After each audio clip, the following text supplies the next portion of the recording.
ತನುವು.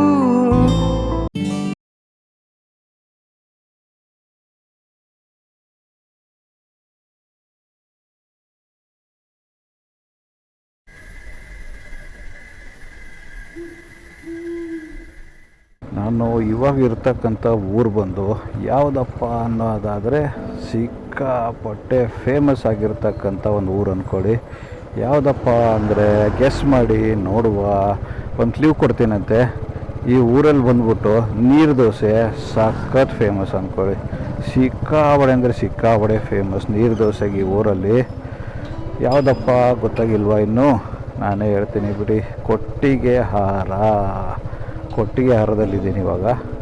ಕೊಟ್ಟಿಗೆ ಹಾರದಿಂದ ನನ್ನ home stay ಹತ್ತ ನನ್ನ ಪ್ರಯಾಣನ ಬೆಳೆಸ್ತಾ ಇದ್ದೀನಿ ಇವಾಗ.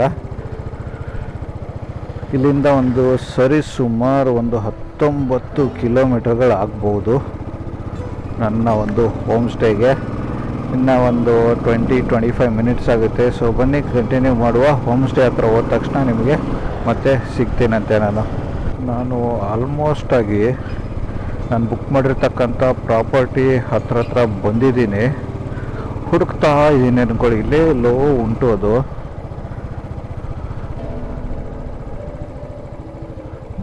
ಫುಲ್ಲು ಇಂಟೀರಿಯರಲ್ಲಿ ಬರೀ ಇರೋದದು.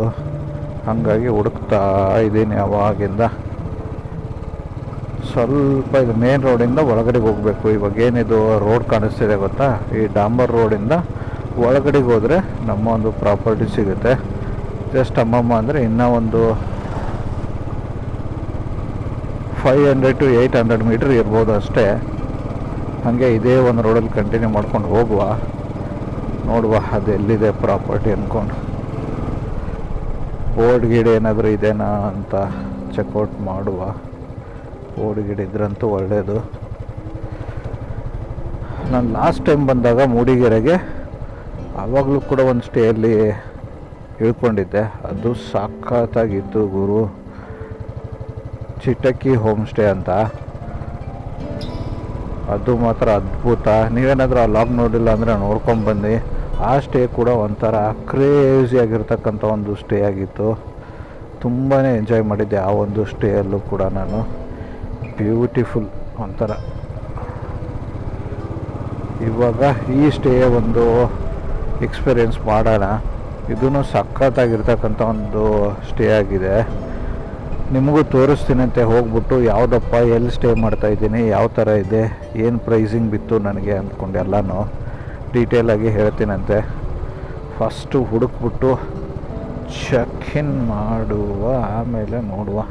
ಅಯ್ಯೋ ಸ್ಟೇ ಗೊತ್ತಾಗದೆ ಹುಡುಕ್ಕೊಂಡು ಓಡಾಡ್ತಿದ್ದೆ ಅಂದ್ಕೊಳ್ಳಿ. ಆಮೇಲೆ ಯಾಕೋ ಡೌಟ್ ಬಂದ್ಬಿಟ್ಟು ಕೇಳಿದೆ. ಇದೇನು ಕಾಣಿಸ್ತಿದೆ ಗೊತ್ತಾ? ಇದೇ ಒಂದು ಎಂಟ್ರಿ ಆಗಿರುತ್ತೆ. ಫುಲ್ ಇದು ಕಾಫಿ ಎಸ್ಟೇಟ್ ಒಳಗಡೆ ಇರ್ತಕ್ಕಂಥ ಒಂದು ಸ್ಟೇ ಅಂದ್ಕೊಳ್ಳಿ. ನೋಡಿ ಹೆಂಗೆ ಉಂಟು. ಕ್ರೇಜಿಯಾಗಿದೆ ಗುರು. ಥರ ಚೆನ್ನಾಗುಂಟು.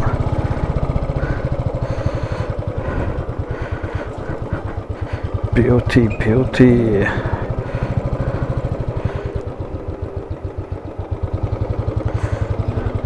ಸದ್ಯಕ್ಕೆ ಗಾಡಿನ ಇಲ್ಲೇ ಪಾರ್ಕ್ ಮಾಡುವ. ಆಮೇಲೆ ನಿಮಗೆ ಕಂಪ್ಲೀಟಾಗಿ ಡೀಟೇಲ್ನ ತೋರಿಸ್ತೀನಂತೆ. ಹೋಮ್ ಸ್ಟೇಗೆ ಹೋಗ್ಬಿಟ್ಟು ಚೆಕ್ ಇನ್ ಆಗಿ ಸರಿಯಾಗಿ ಬ್ಯಾಟಿಂಗ್ನ ಮಾಡಿ ಅದಾದ ನಂತರ ಮತ್ತೆ ಇವಾಗ ಹೊರಗಡೆಗೆ ಹೋಗಬೇಕು ಅಂತ ಬಂದಿದ್ದೀನಿ. ಎಲ್ಲಿಗಪ್ಪ ಇವಾಗ ಪ್ರಯಾಣ ಅನ್ನೋದಾದರೆ ದೇವರ ಮನೆ ಹಿಲ್ಸ್ಗೆ ಹೋಗೋಣ ಅಂತ ಹೋಗ್ತಾ ಇದ್ದೀನಿ.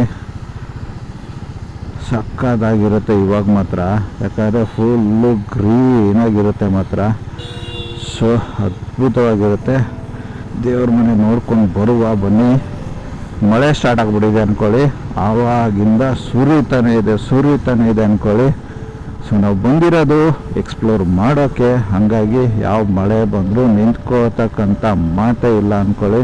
ಸುಮ್ಮನೆ ನುಗ್ಬಿಟ್ಟು ಹೋಗ್ತಾ ಇರೋದೆ, ಎಕ್ಸ್ಪ್ಲೋರ್ ಮಾಡ್ತಾ ಇರೋದೆ ಅಂದ್ಕೊಳ್ಳಿ. ಈ ಒಂದು ಮಳೆಯಲ್ಲಿ ಅದ್ಭುತವಾದಂಥ ರೈಡ್ ಅಂದ್ಕೊಳ್ಳಿ. ದೇವರ ಮನೆ ಹಿಲ್ಸ್ಗೆ. ಇವಾಗ ಎಕ್ಸಾಕ್ಟಾಗಿ ಎಲ್ಲಿದ್ದೀನಪ್ಪ ಅಂದರೆ ನಾನು ಮೂಡಿಗೆರೆ ಟೌನಲ್ಲಿದ್ದೀನಿ. ಅಂದರೆ ಮೂಡಿಗೆರೆ ಊರಲ್ಲಿದ್ದೀನಿ. ನನ್ನ ಹೋಮ್ ಸ್ಟೇ ಬಂದು ಅಲ್ಲಿಂದ ಸ್ವಲ್ಪ ಒಂದು 6 ಕಿಲೋಮೀಟ್ರ್ ಒಳಗಡೆಗೆ ಹೋಗಬೇಕಾಗಿರುತ್ತೆ. ಅಲ್ಲಿ ನನ್ನ ಒಂದು ಹೋಮ್ ಸ್ಟೇ ಬರೋದು. ಮಳೆ ಬರ್ತಕ್ಕಂಥದ್ದನ್ನ ನೋಡಿಬಿಟ್ಟು ನಾನು ಏನು ಮಾಡಿದೆ ಅಂದರೆ ಕ್ಯಾಮ್ರಾನ ವಾಟರ್ ಪ್ರೂಫ್ ಮಾಡಿಕೊಂಡೆ. ಯಾಕಂದರೆ ಮೈಕ್ ಇರೋ ಜಾಗದಲ್ಲಿ ಒಳಗಡೆ ನೀರು ನುಗ್ಗಿಬಿಡುತ್ತೆ.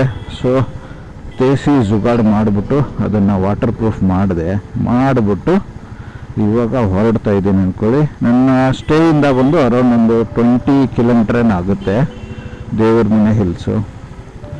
ಆವಾಗ ನಾನು ಚಾರ್ಮಾಡಿಗೆ ಹೋಗಿ ಬಂದೆ ಗೊತ್ತಾ, ಅದೇ ಒಂದು ರೋಡಲ್ಲಿ ಇಲ್ಲೂ ಹೋಗಬೇಕಾಗಿರುತ್ತೆ ಅಂದ್ಕೊಳ್ಳಿ. ಸೊ ಇವಾಗ ಆಲ್ರೆಡಿ ಸ್ಟಾರ್ಟ್ ಮಾಡಿಬಿಟ್ಟು ಜರ್ನಿನ ಹೊರಡ್ತಾ ಇದ್ದೀನಿ. ನೋಡುವ, ಹೋಗ್ಬಿಟ್ಟು ಹೆಂಗಿದೆ ದೇವ್ರ ಮನೆ ಹಿಲ್ಸ್ ಅಂತ ನೋಡಿಕೊಂಡು ಎಕ್ಸ್ಪ್ಲೋರ್ ಮಾಡಿಕೊಂಡು ಬರುವ ಬನ್ನಿ ಸ್ನೇಹಿತರೆ. ಇನ್ನೊಂದು ವಿಚಾರನ ಹೇಳೋದು ಮರೆತೆ ಹೋಗೋಕ್ಕಿಂತ ಮುಂಚೆ, ಹೆಂಗಾಗ್ತಿದೆ ಕ್ಲೈಮೇಟ್ ಅಂದರೆ ಮಳೆನೂ ಬರ್ತಾ ಇದೆ, ಫಾಗ್ ಕೂಡ ಮುಚ್ಕೊತಾ ಇದೆ ಅಂದ್ಕೊಳ್ಳಿ. ಹೋಮ್ ಸ್ಟೇ ಹತ್ರ ಅಂತೂ ತೋರ್ಸೋದು ಮರೆತೆ ನಿಮಗೆ ಕ್ಯಾಮ್ರಾ ಆನ್ ಮಾಡೋದನ್ನು. ಸರಿಗೆ ಹಿಮ ಕವರ್ ಆಗಿಬಿಡಿತ್ತು ಅಂದರೆ ಫಾಗ್ ಕವರ್ ಆಗಿಬಿಡಿತ್ತು ಅಂದ್ಕೊಳ್ಳಿ, ಏನೂ ಕಾಣಿಸ್ತಾ ಇದ್ದಿಲ್ಲ. ಸಾಕಾದ ಕ್ರೇಜಿ ಆಗಿತ್ತು ಗುರು. ನೋಡುವ, ನಾವು ವಾಪಸ್ ಹೋಗಬೇಕಾದ್ರೆ ಅದೇ ಥರ ಇರುತ್ತಾ ಏನು ಕತೆ ಅಂದ್ಕೊಂಡು. ಸೊ ಬನ್ನಿ, ಸದ್ಯಕ್ಕೆ ಜರ್ನಿನಂತೂ ಕಂಟಿನ್ಯೂ ಮಾಡುವ. ಮುಂದೆ ಹೋಗ್ತಾ ನಿಮಗೆ ಸಿಗ್ತೀನಂತೆ ನಾನು. ವಾವ್, ಏನು ಗುರು ಇದು ರೋಡು ಸೈಕಾಗಿದೆ ಅಂದ್ಕೊಳ್ಳಿ. ಯಪ್ಪ, ನಾನು ಏನು ಮಾಡಿದೆ ಅಂದರೆ ದೇವ್ರ ಮನೆಗೆ ಹೋಗ್ಬೇಕಾದ್ರೆ ಆವಾಗಲೇ ನಾನು ಚಾರ್ಮಾಡಿಗೆ ಹೋಗಿದ್ದೆ ಗೊತ್ತಾ, ಅದೇ ರೋಡಲ್ಲಿ ಹೋಗ್ಬೇಕಿತ್ತು. ಬಟ್ ಸೇಮ್ ರೋಡಲ್ಲಿ ಏನಕ್ಕೆ ಹೋಗೋದು, ನೋಡೋಣ ಬೇರೆ ರೋಡ್ ಯಾವ್ದಾದ್ರು ಸಿಗುತ್ತಾ, ಟ್ರೈ ಮಾಡೋಣ ಅಂದ್ಬಿಟ್ಟು ಬೇರೆ ರೋಡಲ್ಲಿ ಬಂದೆ ಅಂದ್ಕೊಳ್ಳಿ. ಏನು ಸೈಕಾಗಿ ಉಂಟು ಗುರು ಇದು. ಫುಲ್ ಅಕ್ಕಪಕ್ಕ ಎರಡೂ ಕಡೆಗೂ ಕೂಡ ಎಸ್ಟೇಟ್ ಮಾಡಿದ್ದಾರೆ. ಆ ಒಂದು ಎಸ್ಟೇಟ್ ಮಧ್ಯೆ ಈ ರೋಡ್ ಹಾದು ಹೋಗ್ತಾ ಇರೋದು ಅಂದ್ಕೊಳ್ಳಿ. ಕ್ರೇಜಿಯಾಗಿ ಉಂಟು ಮಾತ್ರ. ಏನು ಮಸ್ತ್ ಇದೆ ರೋಡಪ್ಪ ಅಂದರೆ ಖುಷಿ ಆಯ್ತು ಅಂದ್ಕೊಳ್ಳಿ ಬಂದಿದ್ದಕ್ಕೂ. ಅಟ್ಲೀಸ್ಟ್ ನಾನು ರೋಡ್ ಚೇಂಜ್ ಮಾಡಿ ಬಂದಿದ್ದಕ್ಕೆ ಏನೋ ಒಂದು ಹೊಸ ರೋಡ್ ನೋಡ್ದಂಗೆ ಆಯಿತು ಅಂದ್ಕೊಳ್ಳಿ. ನೋಡಿ ವ್ಯೂ ಕೂಡ ಹೆಂಗುಂಟು, ಬೆಟ್ಟಗಳು ಕಾಣಿಸ್ತಾ ಉಂಟು, ಅದ್ರ ಮಧ್ಯೆ ಈ ಥರ ಕಾಫಿ ಎಸ್ಟೇಟ್ಗಳು ಇರೋದು. ಕ್ರೇಜಿ ಗುರು. ಇನ್ನೂ ದೇವ್ರ ಮನೆಗೆ ಬಂದು ಹತ್ರ 12 ಕಿಲೋಮೀಟ್ರ್ ಇದೆ. ಆರಾಮಾಗಿ ಹೋಗ್ತಾ ಇದ್ದೀನಿ. ಏನಕ್ಕಪ್ಪ ಅಂದರೆ ಮಳೆ ಬೇರೆ ಬಂದ್ಬಿಟ್ಟಿದೆ, ಸಿಕ್ಕಾಬಟ್ಟೆ ರೋಡ್ ಸ್ಲಿಪ್ಪರಿ ಆಗಿ ಬೇರೆ ಇರುತ್ತೆ. ಅರ್ಜೆಂಟ್ ಮಾಡ್ಕೊಂಡು ಆ ಥರದಲ್ಲಿ ಯಾಕೆ ಹೋಗಬೇಕು, ಬೇಡ ಅಂದ್ಕೊಂಡು ಆರಾಮಾಗಿ ಹೋಗ್ತಾ ಇದ್ದೀನಿ. ಇನ್ನೊಂದು 20 ನಿಮಿಷ ತೋರಿಸ್ತಾ ಇದೆ. ಲೇಟ್ ಆದರೂ ಪರವಾಗಿಲ್ಲ ಗುರು, ಆರಾಮಾಗಿ ಹೋಗುವ. ವಾವ್, ಯಾವುದೋ ಒಂದು ಒಳ್ಳೆ ಇಂಟೀರಿಯರ್ ರೋಡಿಗೆ ಕರ್ಕೊಂಬಂದ್ಬಿಟ್ಟಿದೆ ಅಂದ್ಕೊಳ್ಳಿ. ಕ್ರೇಜಿಯಾಗಿ ಉಂಟು ರೋಡ್ ಮಾತ್ರ. ಮುಂದ್ಗಡೆ ವ್ಯೂ ನೋಡಿ, ನಿಮ್ಗೆ ಎಷ್ಟು ಕಾಣಿಸ್ತಿದ್ದಾನೆ ಇಲ್ಲ ಗೊತ್ತಿಲ್ಲ, ಯಾಕಂದರೆ ಲೆನ್ಸ್ ಮೇಲೆ ನೀರು ಬೀಳ್ತಾ ಇರ್ಬೋದು ಅಂದ್ಕೊತೀನಿ. ಬಿಕಾಸ್ ಮಳೆ ಬೇರೆ ಬರ್ತಾನೆ ಇದೆ, ನಿಂತ್ಕೊಂಡೇ ಇಲ್ಲ ಅಂದ್ಕೊಳ್ಳಿ. ಮಸ್ತಾಗಿದೆ. ಇಲ್ಲಿಂದ ಇನ್ನೂ 11 ಕಿಲೋಮೀಟರ್ ತೋರಿಸ್ತಾ ಉಂಟು ಅಂದ್ಕೊಳ್ಳಿ. ನೋಡುವ ಎಲ್ಲಿಗೆ ಕರ್ಕೊಂಡು ಹೋಗುತ್ತೆ ಒಟ್ಟಿನಲ್ಲಿ. ಬ್ಯೂಟಿ ಗುರು. ಆದರೆ ಇಲ್ಲಿ ಮನೆಗಳು ಮಾತ್ರ ಸೈಕಾಗಿ ಕಟ್ಟಿಸ್ಕೊಂಡವ್ರೆ, ಸಾಕಾಗಿದ್ದಾವೆ ಇಲ್ಲಿ ನೋಡಿ. ಮಸ್ತಾಗಿ ಮಾಡ್ಕೊಂಡಿದ್ದಾರೆ.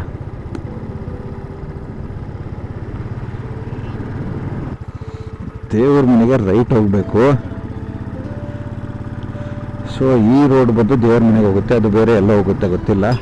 ಚಿಕ್ಕದಾದ ರೋಡು, ಇನ್ನೂ ಕಿರಿದಾದ ರಸ್ತೆ ಬಂತು ಅಂದ್ಕೊಳ್ಳಿ. ಇವಾಗ ಇನ್ನೂ ಸಖತ್ತಾಗುಂಟು ಗುರು ಇದು ರೋಡು. ಅಪ್ಪ, ನಾನು ದೇವ್ರ ಮನೆಗೆ ಎಷ್ಟು ಸರ್ತಿ ಬಂದಿದ್ದೀನಿ, ಪ್ರತಿ ಸರ್ತಿ ಹೋದಾಗ ಕೂಡ ಒಂದು ಬೇರೆ ರಸ್ತೆನಲ್ಲೇ ಹೋಗಿರೋದು ಅಂದ್ಕೊಳ್ಳಿ. ಅದೇನು ಕತೆನೋ ಗೊತ್ತಿಲ್ಲ, ಅದು ಎಷ್ಟು ರಸ್ತೆಗಳು ಕೂಡುತ್ತೋ ದೇವ್ರ ಮನೆಗಂತೂ ನಿಜ ಗೊತ್ತಿಲ್ಲ. ಯಾವಾಗ ಹೋದರೂ ಕೂಡ ಬೇರೆ ರಸ್ತೆನಲ್ಲಿ ಕನೆಕ್ಟ್ ಆಗಿರೋದು ನಾನು. ಬಟ್ ಈ ರಸ್ತೆ ಒಂದು ಅದ್ಭುತವಾಗಿದೆ ಅಂದ್ಕೊಳ್ಳಿ. ಕ್ರೇಜಿ. ಬನ್ನಿ ಕಂಟಿನ್ಯೂ ಮಾಡುವ ಸದ್ಯಕ್ಕೆ, ಮತ್ತೆ ಹಂಗೆ ಮುಂದೆ ಹೋಗ್ತಾ ಸಿಗ್ತೀನಂತೆ ನಿಮ್ಮೆಲ್ಲರಿಗೂ. ವಾವ್, ಬ್ಯೂಟಿ ರೋಡ್ ಅಂದ್ಕೊಳ್ಳಿ ಇದು. ಮುಂದ್ಗಡೆ ನೋಡಿ ಫುಲ್ಲು ಫಾಗ್ ಎಲ್ಲ ಮುಚ್ಕೊಂಡೋಗಿದೆ. ಅದ್ರ ಜೊತೆಗೆ ಈ ಕಟ್ಟಿಂಗ್ಸ್ ಅಂಟಿಸಿದ್ದಾರೆ ರೆಡ್ ಕಲರ್ ಮತ್ತು ಗ್ರೀನ್ ಕಲರಲ್ಲಿ. ಕ್ರೇಜಿಯಾಗಿ ಕಾಣಿಸ್ತಾ ಇದೆ ಅದಂತೂ. ಏನು ಮಸ್ತ್ ಗುರು. ಸನ್ಸೆಟ್ ವ್ಯಾಲಿ ಹೋಮ್ ಸ್ಟೇ ಅಂತೆ, ಏನೇನೆಲ್ಲ ಇದಾವೆ ಗುರು ಇಲ್ಲೆಲ್ಲ. ಯಪ್ಪ, ಮಸ್ತಾಗಿ ಮಾಡಿದ್ದಾರೆ ಹೋಮ್ ಸ್ಟೇಗಳನ್ನ ಮಾತ್ರ. ಸೀರಿಯಸ್ ಆಗಿ ಒಳ್ಳೊಳ್ಳೆ ಪ್ರಾಪರ್ಟಿಗಳಲ್ಲಿ ಸಖತ್ತಾಗಿರ್ತಕ್ಕಂಥ ಒಂದು ಹೋಮ್ ಸ್ಟೇಗಳನ್ನು ಮಾಡ್ಕೊಂಡಿದ್ದಾರೆ. ಈ ರೋಡ್ ಮಾತ್ರ ನನಗೆ ಸಖತ್ ಖುಷಿ ಕೊಡ್ತು ಅಂದ್ಕೊಳ್ಳಿ. ಒಂಥರ ಚಿಂದಿಯಾಗಿ ಉಂಟು ಗುರು. ಯಾವ ಗಾಡಿಗಳೇ ಇಲ್ಲ ಅಂದ್ಕೊಳ್ಳಿ. ನಾನು ಒಬ್ಬನೇ ಓಡಾಡ್ತಿರೋದು ಈ ರೋಡಲ್ಲಿ. ನೋಡಿ ಮುಂದೆ ವ್ಯೂ ಹೆಂಗೆ ಬಂತು. ಎಲ್ಲ ರೀತಿಯಿಂದ ಕಣ್ಣಿಗೆ ಹಬ್ಬ ಅಂದ್ಕೊಳ್ಳಿ ಈ ಒಂದು ರೋಡಲ್ಲಿ. ಯಪ್ಪ, ಸೈಕ್ ಅಂದ್ಕೊಳ್ಳಿ. ಎಲ್ಲ ಥರದಿಂದ ನೋಡೋಕ್ಕೆ ಸಿಗ್ತಿದೆ ನಿಮಗೆ. ಹಚ್ಚ ಹಸಿರು, ಅದರ ಜೊತೆಗೆ ಒಳ್ಳೆ ಬೆಟ್ಟ ಗುಡ್ಡಗಳ ವ್ಯೂ. ಮತ್ತು ಕಾಫಿ ಎಸ್ಟೇಟು, ಅದರ ಜೊತೆಗೆ ಎಡ್ಜಲ್ಲಿ ಹಾಕಿರ್ತಕ್ಕಂಥ ಒಳ್ಳೆ ಕಲರ್ಫುಲ್ ಕಟ್ಟಿಂಗ್ಸು. ಇನ್ನೇನು ಬೇಕು ಹೇಳಿ, ಇದೆಲ್ಲ ಬಿಟ್ಟು ಕ್ರೇಜಿಯಾಗಿದೆ ಗುರು. ಮಸ್ತ್. ಇನ್ನೂ ಒಂದು 5 ಕಿಲೋಮೀಟ್ರ್ ಉಂಟು ಅಷ್ಟೇ ದೇವ್ರ ಮನೆಗೆ. ಮಳೆ ನಿಂತ್ಕೊಂಡಿದೆ, ಅಷ್ಟೊಂದು ಜೋರಾಗೇನು ಮಳೆ ಇಲ್ಲ. ಬಟ್ ಯಾವಾಗ ಬರುತ್ತೋ ಹೇಳೋಕ್ಕಾಗಲ್ಲ. ನಾನಂತೂ ಫುಲ್ಲು ಪ್ಯಾಕಾಗೆ ಬಂದುಬಿಟ್ಟಿದ್ದೀನಿ, ರೇನ್ ಕೋಟ್ ಎಲ್ಲ ಹಾಕ್ಕೊಂಡು. ತೆಗೆದಿಲ್ಲ ಅಂದ್ಕೊಳ್ಳಿ, ಏನಕ್ಕಂದರೆ ಸುಮ್ಮನೆ ಮಳೆಯಲ್ಲಿ ನೆನ್ಕೊಂಡು ಹೋಗೋದಕ್ಕಿಂತ ಹಾಕ್ಕೊಂಡು ಹೋಗೋದು ಎಷ್ಟೋ ವಾಸಿ ಅಲ್ವಾ ಅಂದ್ಬಿಟ್ಟು ಹಾಕ್ಕೊಂಡು ಹೋಗ್ತಾಯಿದ್ದೀನಿ. ಮಸ್ತಾಗಿದೆ, ಒಂಥರ ಥ್ರಿಲ್ಲಿಂಗ್ ಆಗಿದೆ. ರೋಡು ತುಂಬ ಚಿಕ್ಕದಿದೆ, ಮುಂದೆ ಗಾಡಿಗಳು ಬರೋದೇ ಗೊತ್ತಾಗಲ್ಲ ಅಂದ್ಕೊಳ್ಳಿ. ಹಂಗಾಗಿ ಹುಷಾರಾಗಿ ಹೋಗ್ಬೇಕು ಸ್ವಲ್ಪ, ಯಾಕಂದರೆ ಸಡನ್ನಾಗಿ ಯಾವ್ದಾರು ಕಾರ್ಗಿರ್ ಬಂದ್ಬಿಡ್ತು ಅಂದ್ಕೊಳ್ಳಿ, ಅಷ್ಟೇ ಕತೆ, ಗೊತ್ತಾಗಲ್ಲ. ಅವರೇನೋ ರಪ್ ಅಂತ ಲೋಕ್ಲೇಟ್ ಇರ್ತಾರೆ, ಜಜ್ಕೊಂಡು ಹೋಯ್ತಾ ಇರ್ತಾರೆ. ನಮಗೇನು ಗೊತ್ತಾಗಬೇಕು ಗುರು. ಒಂದಂತೂ ನನಗೆ 100% ಆಯಿತು ಅಂದ್ಕೊಳ್ಳಿ. ಇವಾಗ ಏನು ಹೇಳಿ, ಮೇಲ್ಗಡೆ ಬೆಟ್ಟದಲ್ಲಿ ಸೈಕಾಗಿರ್ತಕ್ಕಂಥ ಫಾಗ್ ಇದೆ ಅಂತ. ಬಿಕಾಸ್ ಇಲ್ಲಿಂದನೇ ಕಾಣಿಸ್ತಾ ಉಂಟು ಎಲ್ಲ ಕಡೆಗೂ ಕೂಡ ಫಾಗು ಕವರಪ್ ಆಗಿರೋದು. ಇಲ್ಲಿ ಹೆಂಗಿದೆ ಅಂದರೆ ಕೆಳಗಡೆಗೆ, ಮೇಲೆ ಹೋದ್ಮೇಲಂತೂ ಮಾತಾಡೋಂಗೆ ಎಲ್ಲ ಹಬ್ಬ ಅಂದ್ಕೊಳ್ಳಿ. ಸಖತ್ ಸೈಕ್ ಹಬ್ಬ ಆಗಿರುತ್ತೆ ಇದು, ಬ್ಯೂಟಿಫುಲ್ ಆಗಿರ್ತಕ್ಕಂಥ ಒಂದು ಹಬ್ಬ. ಓಹೋ, ತುಂಬ ಹೊತ್ತಿನ ಮೇಲೆ ಕಾರ್ ನೋಡಿದೆ ಅಂದ್ಕೊಳ್ಳಿ ನಾನು ಈ ರೋಡಲ್ಲಿ. ಇಲ್ಲಿವರೆಗೂ ಯಾವ ಗಾಡಿನೂ ಕಾಣಿಸಿಲ್ಲ ಗುರು ನನಗೆ. ಮತ್ತೆ ಮಳೆ ಬೇರೆ ಜೋರಾಯಿತು. ಈ ಒಂದು ಮಳೆಯಲ್ಲಿ ರೈಡ್ ಹೊಡಿತಾ ಇರೋದೇ ಒಂದು ಖುಷಿ ನನಗೆ. ತಲೆನೇ ಕೆಡಿಸ್ಕೊತಾ ಇಲ್ಲ, ಎಲ್ಲೂ ನಿಲ್ಲಿಸ್ತಾ ಇಲ್ಲ, ಸುಮ್ಮನೆ ಜಜ್ಕೊಂಡು ಹೋಯ್ತಾನೆ ಇದ್ದೀನಿ. Wow, what A beauty view Guru. What A beauty. ಸಖತ್ತಾಗಿದೆ ಗುರು ವ್ಯೂ ಮಾತ್ರ. ಮುಂದೆ ಮಸ್ತ್ ಅನ್ಕೊಳ್ಳಿ.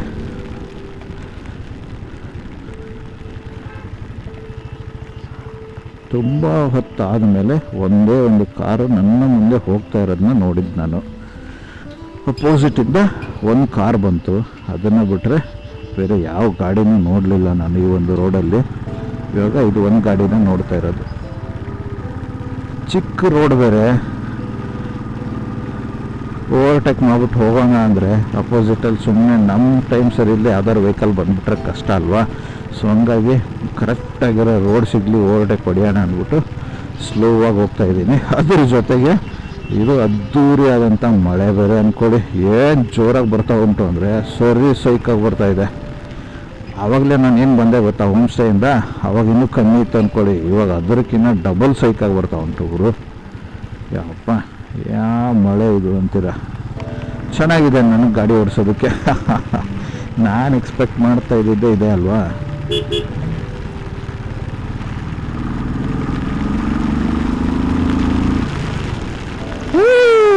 ನೋಡಿ ಬಂದ್ಬಿಟ್ಟು, ಓ ಮೈ ಗಾಡ್, ಸೈಕ್ ಗುರು ರೋಡ್ ಇದು. ಸಡನ್ ಆಗಿ ಸ್ಲೋಪ್ ಬರುತ್ತೆ, ಸಡನ್ ಆಗಿ ಹಿಂಗೊಂದು ಅಪ್ ಹಿಲ್ ಬರುತ್ತೆ. ಅದರ ಜೊತೆಗೆ ಅದ್ದೂರಿ ಆದಂಥ ಜೋರಾಗಿ ಸುರಿಯುತ್ತಾ ಇರ್ತಕ್ಕಂಥ, ಬಿಟ್ಟು ಬಿಡದೆ ಸುರಿತಕ್ಕಂಥ ಒಂದು ಮಳೆ. ಹಬ್ಬ, ಸಾರ್ಥಕ ಆಯಿತು ಇವತ್ತಿನ ಈ ಒಂದು ರೈಡು. ಏನಿಲ್ಲ, ದೇವ್ರ ಮನೆಯೇ ಲಾಸ್ಟು. ಇದಾದ್ಮೇಲೆ ಮತ್ತೆ ಎಲ್ಲಿ ಹೋಗಲ್ಲ, ಸೀದಾ ರೂಮ್ಗೆ ಹೋಗ್ಬಿಟ್ಟು ರೆಸ್ಟ್. ಇವಾಗ ಸರಿಗೆ ರೆಸ್ಟ್ ಮಾಡಿಬಿಟ್ಟು ಬೆಳಿಗ್ಗೆ ಎದ್ದು ಮತ್ತೆ ನಾಳೆ ಇನ್ನೊಂದು ಅದ್ದೂರಿ ಆದಂಥ ಒಂದು ಸ್ಟೇ ಬುಕ್ ಮಾಡಿದ್ದೀನಿ. ಇದ್ದರಿಕಿನ್ನ ಕ್ರೇಜಿ ಆ್ಯಂಡ್ ಸೈಕ್ ಆಗಿದೆ ಅಂದ್ಕೊಳ್ಳಿ ಅದು. ಅಲ್ಲಿ ಹೋಗುವ, ಅಲ್ಲಿನ ಎಕ್ಸ್ಪೀರಿಯೆನ್ಸು ಕೂಡ ನಿಮಗೆ ತೋರಿಸ್ತೀನಿ ಅಂತ ಹೆಂಗಿರುತ್ತೆ ಅಂದ್ಕೊಂಡು ಅದನ್ನು ನೋಡ್ಕೊಂಡು ಬರುವ ಸ್ನೇಹಿತರೆ. ಸಕ್ಕತ್ತಾಗಿರ್ತಕ್ಕಂಥ ಎಲ್ಲ ಸ್ಟೇಗಳನ್ನು ಎಕ್ಸ್ಪ್ಲೋರ್ ಮಾಡಿಬಿಡುವ, ಏನಾಗುತ್ತಾ ಆಗಲಿ. ಇಲ್ಲಿ ಲೆಫ್ಟ್ ತೊಗೊಂಡೆ. ಇವಾಗ ಇದು ದೇವ್ರ ಮನೆ ರೋಡು. ಇಲ್ಲಿಂದ ಬಂದು 1.4 ಕಿಲೋಮೀಟ್ರ್ ಮಾತ್ರ ಇರೋದು. ನೋಡುವ, ಸಾಕಾಗಿದೆ ಮಾತ್ರ. ಮಳೆ ಫುಲ್ ಜೋರಾಗುಂಟು, ಯಾವುದೇ ಕಾರಣಕ್ಕೂ ನಿಲ್ಲೋ ಅಂಥ ಸೂಚನೆಗಳಂತೂ ಇಲ್ಲ ಅಂದ್ಕೊಳ್ಳಿ ಮಳೆದು. ಪರವಾಗಿಲ್ಲ, ಹೋಗ್ತಾ ಇರುವ ನುಗ್ತಾ ಇರುವ. ಮನೆಗಳು ಮಾತ್ರ ಸೈಕ್ ಆಗಿದ್ದಾವೆ, ಅದೊಂದು ಖುಷಿ ಆಗ್ತಾ ಉಂಟು ನನಗೆ. ಇವಾಗ ಒಂದೇ ಒಂದು ಬೇಜಾರು ಏನಾಗ್ತಿರೋದಂದರೆ, ಇಷ್ಟೊಂದು ಮಳೆ ಬರ್ತಾ ಇದ್ದರೆ ನಾನು ಬೆಟ್ಟದ ಮೇಲೆ ಏರಿ ವ್ಯೂನ ನೋಡೋದು ಹಂಗೆ ಎಲ್ಲ ಫಾಗ್ ಮುಚ್ಕೊಂಡ್ಬಿಟ್ಟಿರುತ್ತೆ. ಅಟ್ಲೀಸ್ಟ್ ಸ್ವಲ್ಪ ಸಣ್ಣ ಇದ್ದರೆ ಮೇಲ್ಗಡೆಗೆ ಅಟ್ಲೀಸ್ಟ್ ವ್ಯೂ ಸಿಗ್ಬೋದು. ಹತ್ತೋದೇನು ತೊಂದರೆ ಇಲ್ಲ ಅಂದ್ಕೊಳ್ಳಿ, ರೇನ್ ಕೋಟ್ ಇದೆ, ಅದೇ ರೇನ್ ಕೋಟ್ ಹಾಕೊಂಡು ಹಂಗೆ ಮೇಲೆ ಹತ್ಬಿಡ್ತೀನಿ. ಬಟ್ ಮೇಲೆ ಹೋದ್ಮೇಲೆ ಇದೇ ಥರ ಜೋರಾಗಿ ಮಳೆ ಇದ್ದರೆ ವ್ಯೂ ಸಿಗಲ್ವಲ್ಲ, ಅದು ಬೇಜಾರಾಗ್ಬಿಡುತ್ತೆ. ಅದನ್ನು ನಾನು ಯೋಚನೆ ಮಾಡ್ತಾ ಇದ್ದೀನಿ. ಸ್ವಲ್ಪ ಕಮ್ಮಿ ಆದರೂ ಸಾಕು ನನಗೆ, ಜಾಸ್ತಿ ಬೇಡ. ಅಟ್ಲೀಸ್ಟ್ ಒಂದೇ ಒಂದು ನಿಮ್ಮೆಲ್ರಿಗೂ ತೋರಿಸೋದಕ್ಕೋಸ್ಕರ ಒಂದು ವ್ಯೂ ಸಿಕ್ಕರೆ ಸಾಕು. ಏನಕ್ಕಪ್ಪ ನಾನು ಈ ಥರ ಕೇಳ್ಕೊತಿದ್ದೀನಿ ಅಂದರೆ, ನಿಜಕ್ಕೂ ಹೇಳ್ತಿದ್ದೀನಿ ಸ್ನೇಹಿತರೆ, ದೇವರ ಮನೆ ಏನಿದೆ ಗೊತ್ತಾ, ಮಾನ್ಸೂನಲ್ಲಿ ಒಂದು ಅದ್ಭುತವಾದಂಥ ವ್ಯೂನ ಕೊಡ್ತಕ್ಕಂಥ ಒಂದು ಜಾಗ ಇದು. ಯಾಕಂದರೆ ಸಖತ್ ಕ್ರೇಜಿಯಾಗಿರುತ್ತೆ, ನೋಡೋದು ಕಣ್ಣಿಗೆ ಹಬ್ಬ ಇದ್ದಂಗೆ ಅಂದ್ಕೊಳ್ಳಿ, ಆ ಥರ ಇರುತ್ತೆ. ನೋಡುವ ಬನ್ನಿ. ಮಳೆ ಅಂತೂ ಬರ್ತಾ ಇದೆ, ಇದೇ ಥರ ರೋಡ್ ಇದೆ, ಕಂಟಿನ್ಯೂ ಮಾಡುವ. ಮುಂದೆ ಬೆಟ್ಟದ ಹತ್ತಿರ ಹೋದ ತಕ್ಷಣ ನಿಮಗೆ ಮತ್ತೆ ಸಿಗ್ತೀನಂತೆ ನಾನು. ಅಯ್ಯಪ್ಪ ಸೈಕಾಗಿದೆ ಗುರು ರೋಡ್ ಇದು. ಫುಲ್ ಒಂಥರ ಎಲ್ಲ ಕಾಂಕ್ರೀಟಲ್ಲೇ ಎದ್ದು ಬಂದ್ಬಿಟ್ಟಿದೆ, ಸ್ಲಿಪ್ ಆಗ್ತಿದೆ ಅಂದ್ಕೊಳ್ಳಿ, ಎಳಿತಾ ಇದೆ ಒಂಥರ ಟೈರೆಲ್ಲ. ಮಳೆ ಬೇರೆ ಬರ್ತಾ ಇರೋದ್ರಿಂದ ಫುಲ್ ಒಂಥರ ಆಫ್ ರೋಡ್ ಎಕ್ಸ್ಪೀರಿಯನ್ಸ್ ಥರ ಅನಿಸ್ತು ಅಂದ್ಕೊಳ್ಳಿ ಒಂದು ಸ್ವಲ್ಪ ರೋಡು. ಇವಾಗ ಏನು ಮತ್ತೆ ಸ್ವಲ್ಪ ಚೆನ್ನಾಗಿ ಬಂತು. ಒಂದೊಂದು ಕಡೆ ಚೆನ್ನಾಗಿದೆ, ಒಂದೊಂದು ಕಡೆ ವರ್ಸ್ಟ್ ಆಗಿದೆ ಅಂದ್ಕೊಳ್ಳಿ ರೋಡು. ಏನು ಕಥೆನೂ ಗೊತ್ತಿಲ್ಲ. ಆದರೆ ಮಳೆ ಮಾತ್ರ ಸಿಕ್ಕಾಬಡೆ ಅಂದರೆ ಸಿಕ್ಕಾಬಡೆ ಜೋರಾಗಿ ಬರ್ತಾ ಇದೆ. ನನಗೆ ಡಿಸ್ಟೆನ್ಸ್ ಬಂದು ಇನ್ನೂ 4 ಕಿಲೋಮೀಟ್ರ್ ತೋರಿಸ್ತಾ ಇದೆ ಗುರು. 4 ಕಿಲೋಮೀಟ್ರ್ ಡಿಸ್ಟೆನ್ಸು. ಆದರೆ ಮಳೆ ಮಾತ್ರ ಹೆವಿ ಕ್ರೇಜಿಯಾಗಿ ಬರ್ತಾ ಇದೆ, ಹೆವಿ ಕ್ರೇಜಿಯಾಗಿ. ನಿಮಗದು ಎಷ್ಟರ ಮಟ್ಟಿಗೆ ವ್ಯೂ ಕಾಣಿಸ್ತೈತೆ ಸತ್ಯವಾಗ್ಲೂ ಗೊತ್ತಿಲ್ಲ ನನಗಂತೂ. ಏನಕ್ಕಂದರೆ ಅಷ್ಟೊಂದು ಜೋರಾಗಿ ಉಂಟು ಮಳೆ. ಮುಂದ್ಗಡೆ ಲೆನ್ಸ್ಗೂ ಒರ್ಸೋಕ್ಕಾಗಲ್ಲ. ವಾ, ಆನೆಲದ್ದಿ ಗುರು, ಓ ಮೈ ಗುಡ್ನೆಸ್, ಆನೆಗಳೆಲ್ಲ ಇದಾವ. ಈ ಮಳೆಯಲ್ಲಿ ಯಾರು ಆನೆಗಿನ ಬಂದ್ಬಿಟ್ರೆ ಏನು ಮಾಡೋದಂತೀರಾ ಹೇಳಿ, ನೀವೇ ನೋಡೋಣ. ನಾವೇ ಒದ್ದಾಡ್ಕೊಂಡು ಹೋಯ್ತಿದ್ದೀವಿ, ಆನೆ ಲದ್ದಿ ಬೇರೆ, ಅದು ಫ್ರೆಶ್ ಆಗಿ ಇವಾಗ ಕ್ರಾಸ್ ಆಗಿರೋದು ನೋಡ್ತಾರ ಲದ್ದಿ ಉಂಟು. ಯಪ್ಪ, ಯಾವ ರೋಡಲ್ಲಿ ಬಂದ್ಬಿಟ್ಟೆ ಅನ್ನಿಸ್ತೈತೆ ನನಗೆ ಇವಾಗ. ತಪ್ಪಿನಿ ಈ ರೋಡ್ ತೊಗೊಂಡು ವಾಪಸ್ ಹೋಗ್ಬಾರ್ದು ಗುರು, ಲೇಟ್ ಆದಾಗ. ಆನೆ ಹಾವಳಿ ಲೇಯರ್ ತಗೊಳಕೊಂಡ್ರೆ ಮುಗೀತು ಕತೆ. ಆಮೇಲೆ ಸೈಕು ಗುರು, ಸೈಕು. ಯಪ್ಪ, ಅದೇನಂತಾರೆ ಗೊತ್ತಾ, ನೇಚರ್ ಮುಂದೆ ಎಂಥ ವಾಟರ್ ಪ್ರೂಫ್ ಗೇರ್ಸ್ ಹಾಕಿದ್ರು ಕೂಡ ಏನೂ ಮಾಡ್ಕೊಳಕ್ಕಾಗಲ್ಲ ಅಂತ. ಅದು ಪ್ರೂವ್ ಆದಂಗೆ ಆಗ್ತಾಯಿತ್ತು ನಿಮ್ಗೆ. ಇವಾಗ ಲೈಟಾಗಿ ಒಳಗಡೆ ನೀರು ಹೋಗ್ತಾ ಇರೋ ಫೀಲ್ ಆಗ್ತಾ ಇದೆ ಅಂದ್ಕೊಳ್ಳಿ. ಇಷ್ಟೊತ್ತವರೆಗೂ ಏನೋ ಓಕೆ ಥರ ಇತ್ತು, ಇವಾಗ ಮಾತ್ರ ಸರಿಗೆ ಒಳಗಡೆ ಹೋಗಿರೋ ಫೀಲ್ ಆಗ್ತೈತೆ. ಫಸ್ಟು ಇನ್ನೊಂದು 3.5 ಕಿಲೋಮೀಟ್ರ್ ಉಂಟು. ಹೋಗ್ಬಿಟ್ಟು ಸೀದಾ ಏನು ಮಾಡಬೇಕು ಅಂದರೆ ಅಲ್ಲಿ ಶಾಪ್ ಇರುತ್ತಲ್ಲ, ಅಲ್ಲಿ ಶಾಪಲ್ಲಿ ಹೋಗ್ಬಿಟ್ಟು ಒಂದು ಟೀ ಕುಡಿಬೇಕು ಗುರು. ವಾವ್, ಕ್ರೇಜಿ ಆಗಿದೆ ಮೇಲ್ಗಡೆ ಫಾಗು. ಆದರೆ ಹೋಗ್ಬೇಕಾದ್ರೆ ಕಾಲ್ಗಿಲ್ ಜಾರಬಾರ್ದು ಇವಾಗ, ಅದೊಂದು ಇರೋದು. ಯಾಕಂದ್ರೆ ಮಳೆ ಬೇರೆ ಬಂದಿದೆ ಅಲ್ಲ, ಸ್ವಲ್ಪ ಲೈಟಾಗಿ ಟ್ರೆಕ್ಕಿಂಗ್ ಬೇರೆ ಉಂಟು ಅಲ್ಲಿ. ಕಾಲ್ಗಿಲ್ ಜಾರದೆ ಇರೋ ಥರ ನೋಡ್ಕೋಬೇಕು ಅಂದ್ಕೊಳ್ಳಿ. ಅದೇ ಒಂದು ಟಾಸ್ಕ್. ಇವಾಗ ಕಾಲು ಜಾರದೆ ಹೋಗ್ಬೇಕಲ್ವಾ, ಅದು ಒಂದು ಟಾಸ್ಕು.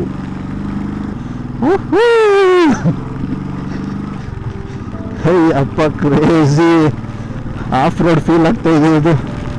ರೋಡೇ ಇಲ್ಲ, ಅದರಲ್ಲಿ ಬೇರೆ ಫುಲ್ ಅಪ್ ಹಿಲ್ ಕ್ಲೈಂಬ್ ಇರೋದು.